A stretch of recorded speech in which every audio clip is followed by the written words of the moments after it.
4000 ঘন্টা নয়, এবার কি 8000 ঘন্টা লাগবে? ইউটিউবের এই নতুন আপডেট জানলে আপনিও অবাক হবেন। আজকে ডেলি ব্লগের মাঝে আপনাদের পুরো বিষয়টা বলছি। নমস্কার বন্ধুরা, সবাই কেমন আছো? আশা করি সবাই ভালো আছেন। আমি মনিকা তোমাদের সামনে নিয়ে চলে এলাম নিত্যদিনের নতুন আরো একটি ব্লগ। আজকে সারাদিন কাজকর্মের মাঝে আপনাদের সঙ্গে একটা খুব গুরুত্বপূর্ণ কথা শেয়ার করব। আজ রাতে ইউটিউব নিয়ে একটা নতুন আপডেট জানতে পারলাম, আর সত্যি বলতে খবরটা শোনার পর আমি নিজেও একটু চিন্তায় পড়ে গেছি। কারণ এতদিন জানতাম ইউটিউবে মনিটাইজেশনের জন্য 1000 সাবস্ক্রাইব আর 4000 ঘন্টা ভ্যালিড পাবলিক ওয়াচ টাইমের একটা বড় লক্ষ্য থাকে। কিন্তু এখন ইউটিউবের নতুন ঘোষণায় নতুন আবেদনকারীদের জন্য 2027 সাল থেকে যোগ্যতা শর্ত আরও কঠিন করার কথা বলা হয়েছে। তাই আজকের এই ব্লগের মাধ্যমে পুরো বিষয়টা আপনাদের সহজ করে বলবো, শেষ পর্যন্ত সাথে থাকুন। আমি যখন প্রথম খবরটা দেখলাম তখন আমার মাথায় প্রথম যে কথাটা এলো, তাহলে আমরা যারা এখন 4000 ঘন্টা ওয়াচ টাইমের জন্য এত পরিশ্রম করছি তাদের কি হবে বলতো? সারাদিন কাজের পাশাপাশি ভিডিও বানানো, শ্যুট করা, এডিট করা, তারপরে আপলোড করা, সব কিছুর পেছনে কিন্তু অনেক পরিশ্রম থাকে। তারপর যখন দেখবেন আপনার ওয়াচ টাইম একটু একটু করে বাড়ছে, তখন স্বাভাবিকভাবেই একটা আশা তৈরি হয় একদিন এইটা ঠিক পূরণ হয়ে যাবে। আর ঠিক সেই সময় যদি নিয়ম পরিবর্তনের খবর আসে তখন একটু চিন্তা তো হবেই। এখন আসল কথায় আসি। ইউটিউবের বর্তমান হেল্প তথ্য অনুযায়ী বিজ্ঞাপন থেকে আয়ের জন্য ওয়াইপিপিতে যাওয়া একটি প্রধান পথ হলো 1000 সাবস্ক্রাইব এবং গত 12 মাসে 4000 ভ্যালিড পাবলিক ওয়াচ আওয়ার। শর্টের জন্য আলাদা ভিউয়ের শর্ত রয়েছে। কিন্তু নতুন ঘোষণায় 2027 সালের পরিবর্তন নিয়ে এখন অনেক আলোচনা হচ্ছে। এখানে একটি বিষয় খুব গুরুত্বপূর্ণ, এখন সবাইকে 8000 ঘন্টা পূরণ করতে হবে এমন কথা নয়। পরিবর্তনটি ভবিষ্যতে নতুন আবেদনকারীদের ক্ষেত্রে প্রযোজ্য হওয়ার কথা বলা হয়েছে।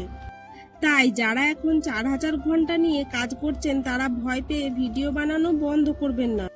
আমার মনে হয় এই সময়ে সবচেয়ে গুরুত্বপূর্ণ হলো ভালো কন্টেন্ট তৈরি করা। কারণ শুধু ওয়াচ টাইমের সংখ্যা দেখলে হবে না, মানুষ আপনার ভিডিও কতক্ষণ দেখছে, ভিডিওটা পছন্দ করছে কিনা, আবার আপনার পরের ভিডিও দেখতে আসছে কিনা, এইসব খুব গুরুত্বপূর্ণ। আমি নিজেও চেষ্টা করছি প্রতিদিনের ব্লগে আপনাদের সঙ্গে বাস্তব জীবনে ছোট ছোট মুহূর্ত শেয়ার, কখনো বাড়ির কাজ, কখনো বাইরে যাওয়া, কখনো পরিবারের সঙ্গে সময় কাটানো। এইভাবেই তো একটা ডেলি ব্লগ তৈরি হয়। আর আপনারা যারা আমার ভিডিও দেখেন, লাইক করবেন, কমেন্ট করবেন, সাবস্ক্রাইব করবেন, আপনাদের জন্যই আসলে আমি আলো ভালো করার চেষ্টা করি। আর একটা কথা বলি, 4000 ঘন্টা থেকে 8000 ঘন্টার কথা শুনে হতাশ হয়ে যাবেন না, কারণ ইউটিউবের নিয়ম সময়ের সঙ্গে পরিবর্তন হতেই পারে। আজ যে নিয়ম আছে ভবিষ্যতে সেটা পরিবর্তন হতে পারে, তাই অন্যের ভিডিও দেখে শুধু ভয় পাওয়ার দরকার নেই।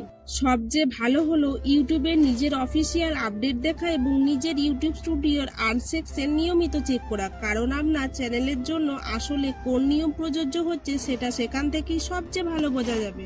আর যে 4000 ঘন্টার পরিবর্তে 8000 ঘন্টার ওয়াচ টাইম এই নিয়মটি প্রযোজ্য হবে, সেটি কিন্তু এখনই হবে না, 2027 সালে ফেব্রুয়ারি মাস থেকে হবে। তাই আমাদের হাতে এখনো 6 মাস আছে। সেই 6 মাস আমরা আরো ভালো কন্টেন্ট আপলোড দেওয়ার চেষ্টা করব। আর আমি একটা জিনিস বুঝেছি, ইউটিউবে কাজ করতে গেলে ধৈর্য খুব দরকার। একদিন ভিডিওতে ভিউ আসবে, আর একদিন হয়তো আসবে না, কখনো ওয়াচ টাইম বাড়বে, কখনো খুব ধীরে বাড়বে।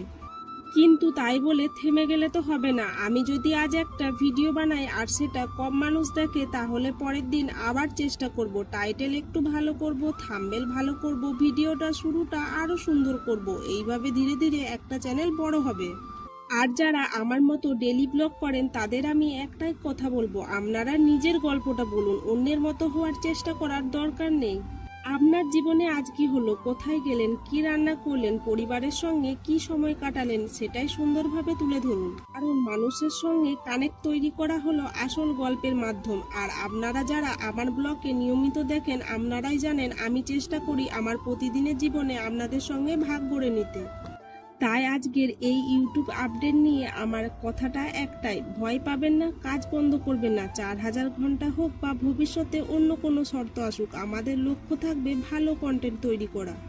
আর নতুন নিয়ম নিয়ে যদি আরো অফিসিয়াল তথ্য আসে তাহলে আমি অবশ্যই আপনাদের জানাবো। আপনারাও যদি ইউটিউব নিয়ে কাজ করেন তাহলে নিজের চ্যানেলে আর্ন সেকশন দেখে রাখবেন। তো বন্ধুরা, আজকের ব্লগে এই ছিল ইউটিউবের নতুন আপডেট নিয়ে আমার কথা। সত্যি বলতে খবরটা শুনে আমি নিজেও একটু চিন্তায় পড়েছিলাম, কিন্তু তারপর ভাবলাম চিন্তা করে নামলে আমাদের কাজ আমাদেরকে করে যেতে হবে। আপনারা যারা আমার ভিডিওটি এখনো পর্যন্ত দেখছেন তাদেরকে অসংখ্য ধন্যবাদ। যদি আমার ব্লগটি এবং যদি আমার কথাগুলি ভালো লেগে থাকে তাহলে চ্যানেলটি সাবস্ক্রাইব এবং একটি লাইক করে আমার পাশে থাকবেন। পুরনো বন্ধুদেরকে অসংখ্য ধন্যবাদ আমার পাশে থাকার জন্য। আর যারা নতুন বন্ধু হয়ে আজকের আমার এই ব্লগটি দেখছো তাদের কাছে একটাই অনুরোধ করব, চ্যানেলটি সাবস্ক্রাইব করে আমার পাশে থাকবেন। আর আপনার কি মনে হয় ইউটিউবের নতুন এই আপডেট নিয়ে আপনি চিন্তায় আছেন কিনা কমেন্ট করে অবশ্যই জানাবেন। চলুন আজকের ব্লগটা এখানেই শেষ করি। আবার দেখা হবে কালকে আপনাদের সাথে আমার নিত্যদিনের নতুন আরো একটি ব্লগ নিয়ে। সবাই ভালো থাকবেন, সুস্থ থাকবেন, টাটা।